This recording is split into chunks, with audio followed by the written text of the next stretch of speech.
In Revelation, Yahweh gives people bitter waters to drink. Why? Believe it or not, there could be a specific reason. This is Off the Cuff, and I'm Steve from TorahFamily.org. Let's talk about it.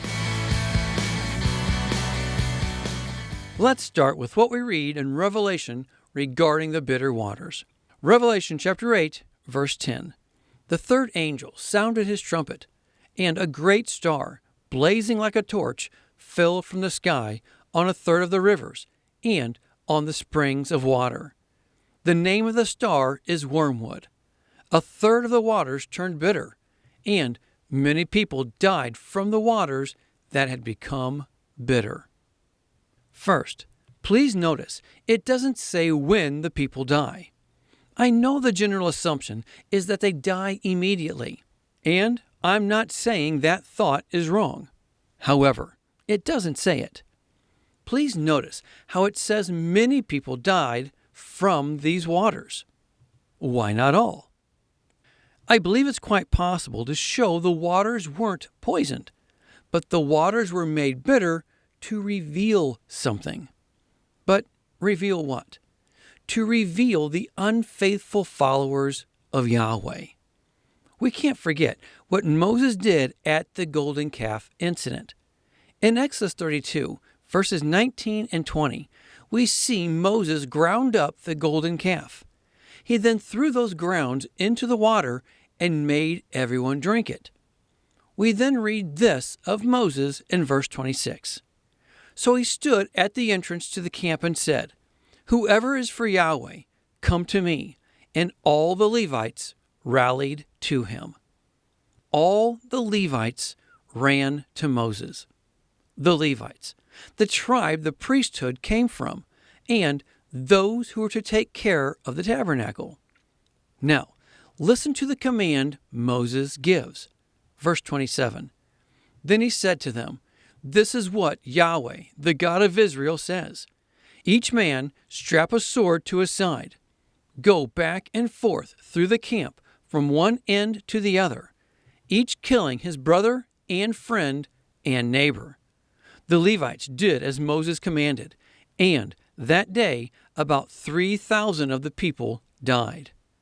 Then Moses said, "You have been set apart to Yahweh today, for you are against your own sons and brothers, and he has blessed you this day." Now the question is, how did the Levites know who to kill? We know they killed 3,000, but again, how did they know who to kill? It's actually more simple than you think. We know God, Yahweh, is a jealous God, seen here in the book of Exodus, in chapter 20, verse 5, and chapter 34, verse 14. Also seen here in Deuteronomy chapter 4, verse 24, chapter 5, verse 9, and chapter 6, verses 14 and 15. Now please notice, it's in this context where Yahweh says he's a consuming fire. Notice also his anger will burn against those who go after other gods and will destroy them from the face of the earth. Again, all this is noted where Yahweh says he's a jealous God. Now, why do I bring up these verses regarding Yahweh declaring himself a jealous God? Because this is actually where we see the connection of the bitter waters in Revelation and the answer to who the Levites knew who to kill at the golden calf incident. There's an element in the Torah that gets looked over all too often, and it deals directly with bitter water. It's often referenced as the law of the jealous husband. It's found in Numbers chapter 5. It's specifically found in Numbers chapter 5, verses 11 through 31. We won't be reading all of it here, so I encourage you to please make sure to take some time to read it on your own. But here are a few verses. Numbers chapter 5, starting in verse 18.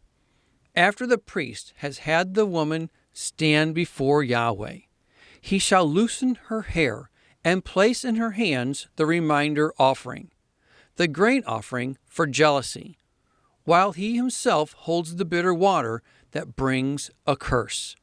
Then the priest shall put the woman under oath and say to her, if no other man has slept with you, and you have not gone astray and become impure while married to your husband, may this bitter water that brings a curse not harm you. But if you have gone astray while married to your husband, and you have defiled yourself by sleeping with a man other than your husband, here the priest is to put the woman under this curse of the oath. May Yahweh cause your people to curse and denounce you when he causes your thigh to waste away and your abdomen to swell. May this water that brings a curse enter your body so that your abdomen swells and your thigh wastes away. Then the woman is to say, Amen, so be it. The priest is to write these curses on a scroll and then wash them off into the bitter water. He shall have the woman drink the bitter water that brings a curse, and this water will enter her and cause bitter suffering. Notice the physical ailments that comes to the guilty with this bitter cup. The thigh wastes away, and the abdomen swells. Now we see how the Levites knew who to kill. The people who were guilty couldn't run away. They knew exactly who the guilty were. As I've said before, the book of Revelation is a story of two women, the bride and the harlot, the faithful and the unfaithful. The faithful bride, as seen with the church of Philadelphia, will be protected when the time comes. However, the unfaithful, those suspected of spiritual adultery, will be given the cup of bitter water to drink. The judgment comes as a result of the bitter water if they're guilty of adultery. Now, lots of speculation can go forth on how he makes the waters bitter. While I have thoughts on it, I'm open to different interpretations for it. However, I believe the more important element is that he does make the waters bitter, and we need to understand the why. If you're not walking in the ways of Yahweh, you're considered an adulterer. If he has reason to believe you're an adulterer, you will be given the bitter waters to drink. This is also why he separates his faithful followers before this time. He knows they're faithful. Only those who are suspected of unfaithfulness are the ones who partake of the cup. You see, this cup found in Numbers chapter 5 is the very cup Yeshua references when praying in the garden. He prays for the cup to be taken from him.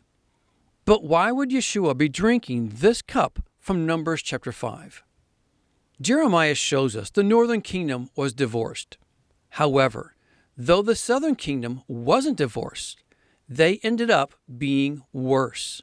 Since Judah was unfaithful, Yeshua took the cup of bitter water for them. And just as the curse says in Numbers chapter 5, his lungs filled with fluids like a water balloon, pushing down towards his stomach. Thus his abdomen swelled out, and he could only breathe if he pushed up with his legs. But he breathed his last when his legs gave way, just as given from the curse of bitter waters. And lastly, just as the curse declared, his people cursed him. But that's not all. Notice here in verse 23 how the curses are written on a scroll and then washed off into the bitter water. This is what Paul was referencing that was written against us in Colossians chapter 2, verse 13. Yeshua took that was written against us and nailed it to the cross. I know many say it was the law that was nailed to the cross. But the law isn't written against us. The law is neutral. In fact, we're actually blessed if we obey it, as seen here in Deuteronomy 11:26 through 28. So Yeshua took that curse for us. However, if you claim to be His and aren't walking in the ways of Yahweh, remember, He's a jealous God. You're only setting yourself up to be forced to take the cup of the jealous husband. As I noted in our teaching titled The First 5 Trumpets, I believe it's very possible the first 5 trumpets all happen almost simultaneously. At the very least, the first 4 could happen simultaneously.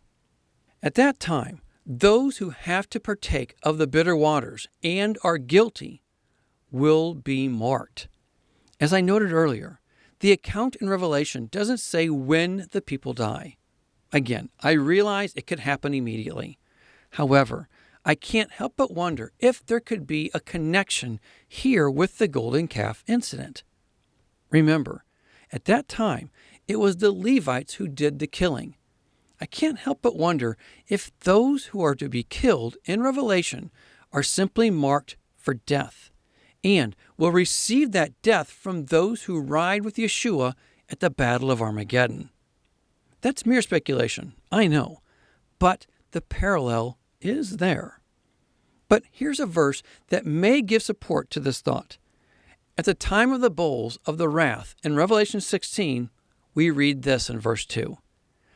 The first angel went and poured out his bowl on the land, and ugly and painful sores broke out on the people who had the mark of the beast and worshipped his image.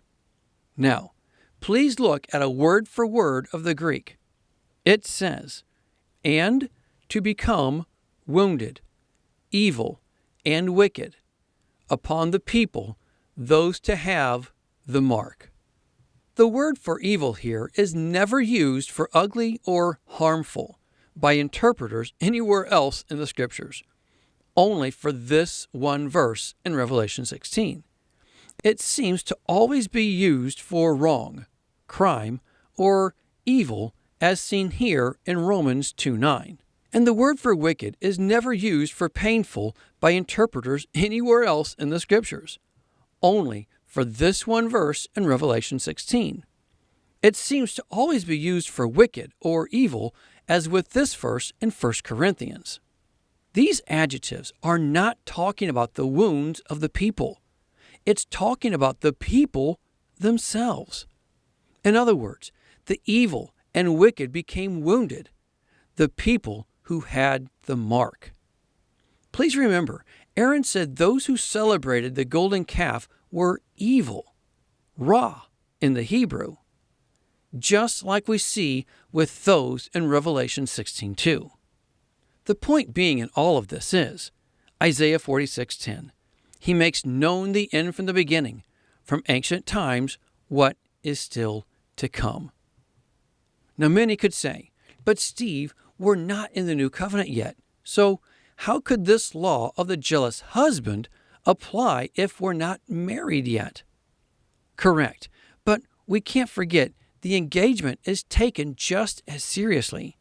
Remember, Joseph was going to divorce Mary when he found she was with child, and they weren't officially married yet either. So the engagement process is taken just as seriously. Yeshua is coming for his faithful. Make it a point to be found in him by walking in his ways. Otherwise, you may find yourself partaking in the bitter cup, the bitter waters found in Revelation 18. If you're interested in studying some of these topics in greater detail, see the suggested teachings linked below. Well, that's all I have. Think about it. Pray about it. But more than anything, be a doer of the word and not a hearer only. Until next time, Shalom.